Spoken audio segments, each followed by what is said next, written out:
said I'll be back.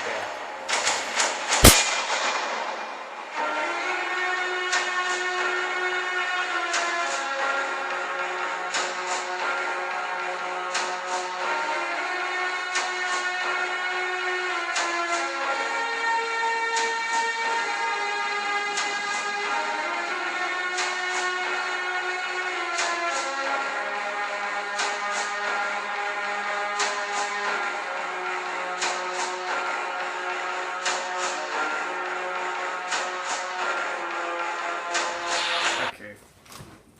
Screw this is just retarded. It's especially retarded when you're wearing your own mother's leather jacket. So hey guys, how you doing? So in movie history, there are certain characters that have become iconic in their own right, not just because of the fact they're in a particularly good movie. For some examples include Indiana Jones, Han Solo, James Bond.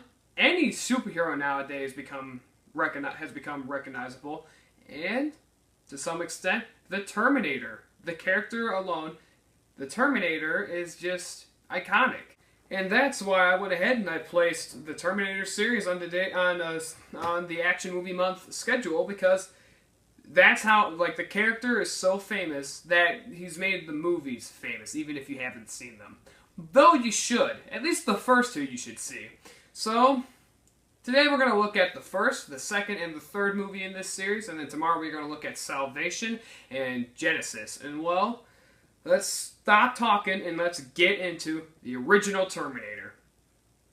Released on October 26th of the year 1984 and directed by James Cameron, the original Terminator is about a future war between humans and machines. The human resistance is led by this man named John Connor, and when John Connor figures out that the machines have sent back a Terminator to the year 1984 to kill off John Connor's mother before John Connor is born, John Connor sends back one of his own men named Kyle Reese to protect his mother, and so Sarah Connor, who is John Connor's mother, teams up with Kyle Reese to take down the Terminator for her fate and for the fate of the future.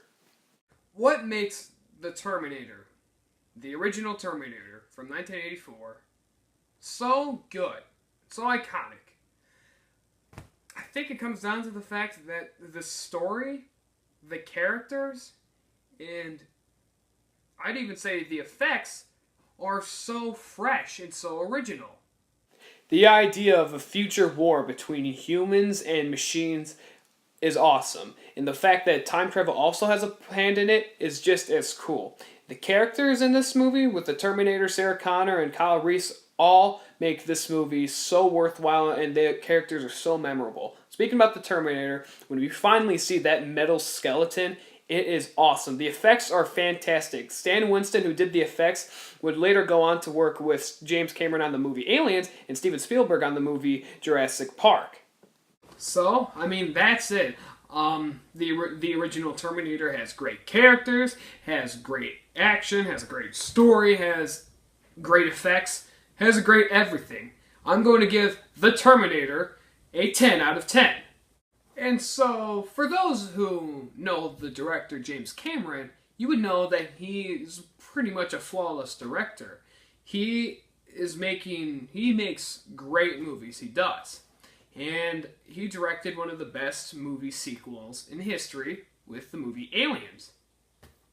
So when he's tasked to making a sequel to his own movie, he's going to make it just as good, if not better. And well, is Terminator 2 as good as the original, or is it better? Is it worse? Well, let's worry about that later. Let's talk about what this movie is actually about.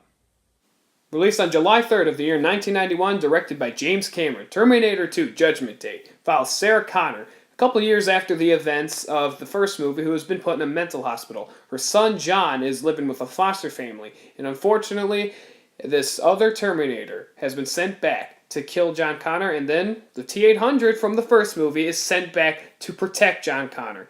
And to Sarah Connor's reluctance, Sarah Connor and John Connor have to work together with the Terminator to stop the T-1000, which may be their biggest threat yet, and take down Cyberdyne so that way the future war doesn't happen. Okay, so with this movie, do I like it as much as the original? Yes. Do I think it's better than the original? Yes. Do I think everything is vastly superior? Yes, I really do. Don't get me wrong. The original was a great movie. This movie has everything upped to 10. The fact that everything in this movie is so good blows my mind. The villain is good. He is vastly superior to the T-800. The story is fantastic. And you know what? We actually get a really good woman empowerment role model. Sarah Connor is a freaking badass in this movie. So, random fun fact of the day, the actor that plays Miles Dyson, who's the father of Skynet, or in other words, the father of a cybernetic organism, also plays Silas Stone from Justice League. And Silas Stone is the father of Cyborg. So the actor basically plays the father of a cybernetic organism in two of the biggest franchises going on right now. So, I love Terminator 2. Though it has basically the same story, everything is so vastly superior. With a better villain, with a better soundtrack, with better pretty much everything. Terminator 2 obviously does get a 10 out of 10. So now with Terminator 3 Rise of the Machines. Once again, as I've mentioned before, the third movie in a movie series is usually the beginning of the downfall of that series. And is that the case with Terminator 3? I'll get into that a little bit. Let's get into the specifics. Released on July 2nd of 2003 and directed by Jonathan Mostow, Terminator 3 Rise of the Machines has a very simple plot. A Terminator is sent back in time to kill... Jesus Christ. Haven't we seen this already? Yes, we have, because it's the same plot. Two things are sent back to the same year, and one to kill and one to protect the same person. Okay, so to answer my question, is this the beginning of the downfall for the Terminator series? Unfortunately, yes. This is the This is the beginning of the Terminator movies that I think are just good. Not great, but good. I'll get into my opinions of Terminator Salvation and Terminator Genisys tomorrow, but for this movie, though it has some good action and all that stuff, it is rather lackluster. What I mean by lackluster is, well, the whole movie feels lackluster, even with the villain. The villain is played up for being a sex object rather than actually feeling like a real threat. Though I don't mind looking at her, my big problem is that I am an extreme, how do I say it? I object to women objectifying themselves, if you know what I mean. I don't approve of it. I hate the idea of a woman objectifying herself, and given the fact that the only reason that she was probably even hired for the role was probably for the fact that she was a supermodel, and putting her into this movie would add some more entertainment value to the adolescent males who watch these movies. It's just kind of sad. It really is. Aside from her, what are the positives? The action. The action in this movie is good. Not as great as the other two, but good. It's good. You can watch it, and and with surround sound, it's going to sound even better. And then the twist at the end of the movie. I'm not going to spoil it.